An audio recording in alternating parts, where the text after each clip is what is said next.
வீட்லேயும்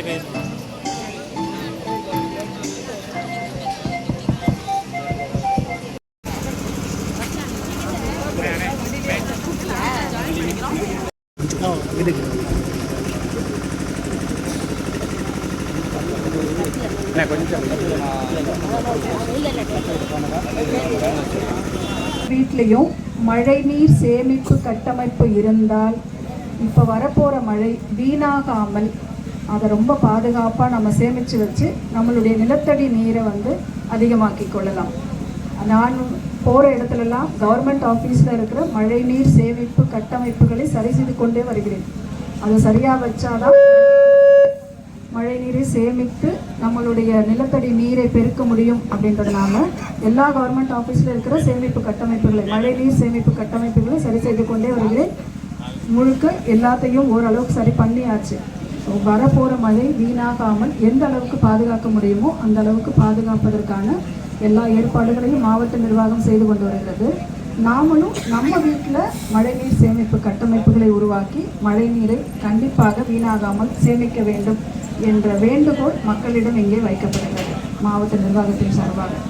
அடுத்து மாவட்ட மக்களிடம் நாம் கேட்டுக்கொள்வது பிளாஸ்டிக் பயன்பாடு பொதுவாகவே குறைச்சிக்கலாம் அப்படின்னு தான் நான் சொல்கிறேன்.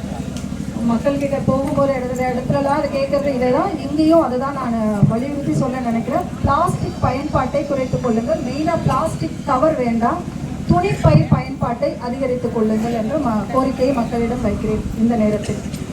அடுத்த கோரிக்கையாக குப்பை சேகரிப்பு.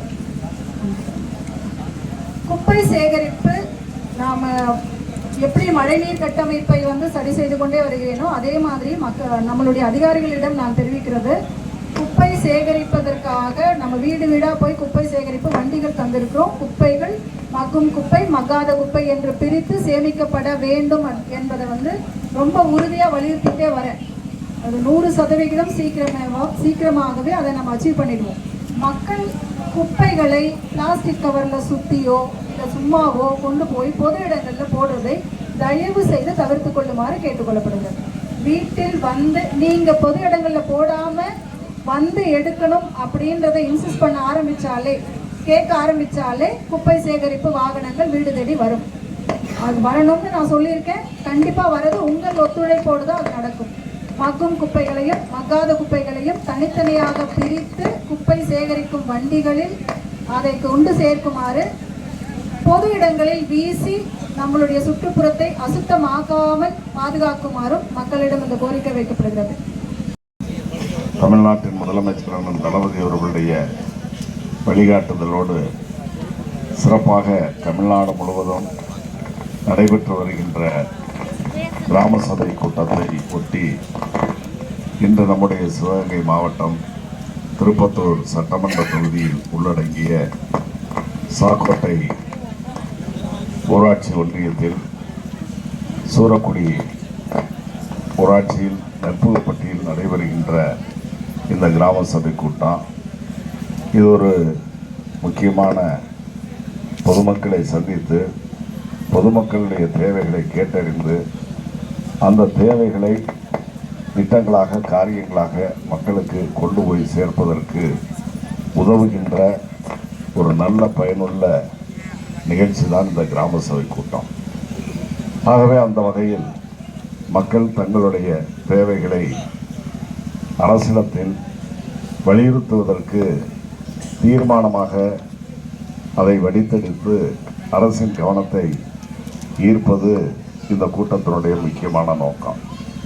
அந்த வகையில் இன்று நடைபெறுகின்ற உள்ளாட்சிகள் தினம் நவம்பர் 1 உள்ளாட்சி தினமாக அறிவிக்கப்பட்டு அந்த உள்ளாட்சி தினத்தை கொண்டாடுகின்ற வகையில் உள்ளாட்சித்துறை குறிப்பாக கிராமப்பகுதியினுடைய அடிப்படை கட்டமைப்பு வசதிகளை மேம்படுத்துகின்ற அந்த துறையின் தினம் என்ற காரணத்தால் இன்று இந்த கூட்டம் இங்கே நடைபெற்று வருகிறது.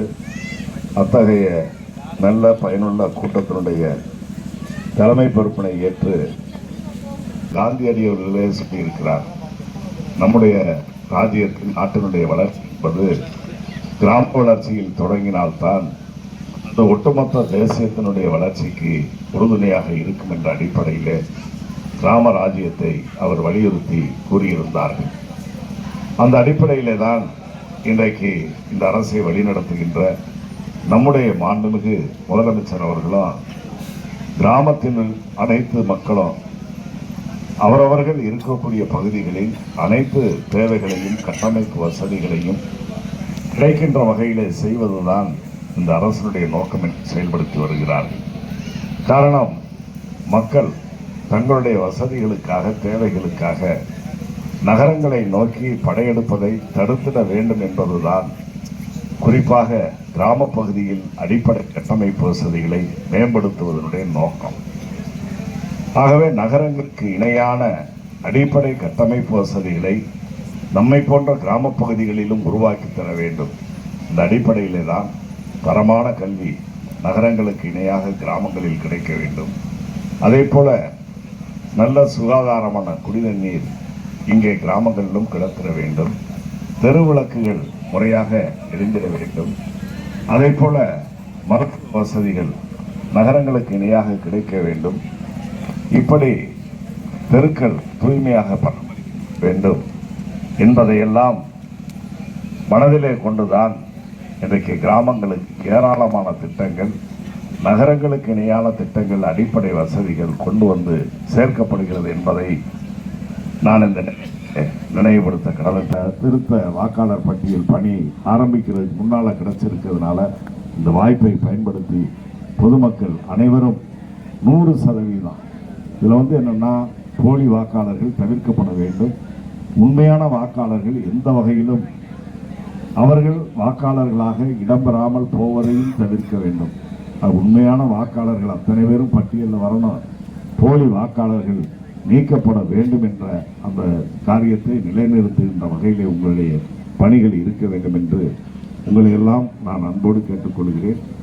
குறிப்பாக இந்த ஊராட்சி செயலாளர், அதே போல உள்ளாட்சி அமைப்புகளுக்கான தேர்தல் காலம் முடிஞ்சு, ஏன்னா பல்வேறு காலகட்டங்களில் நடந்ததுனால கடந்த ஆட்சி காலத்தில் மீண்டும் தேர்தலை ஒரே காலகட்டத்தில் உள்ளாட்சி, நகராட்சி, பேரூராட்சிகளுக்கெல்லாம் நடத்த வேண்டும் என்று விரும்பிய காரணத்தால் இப்போ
சுமதி வீடு இடிஞ்சதுக்கு பணம் கேட்டீங்க.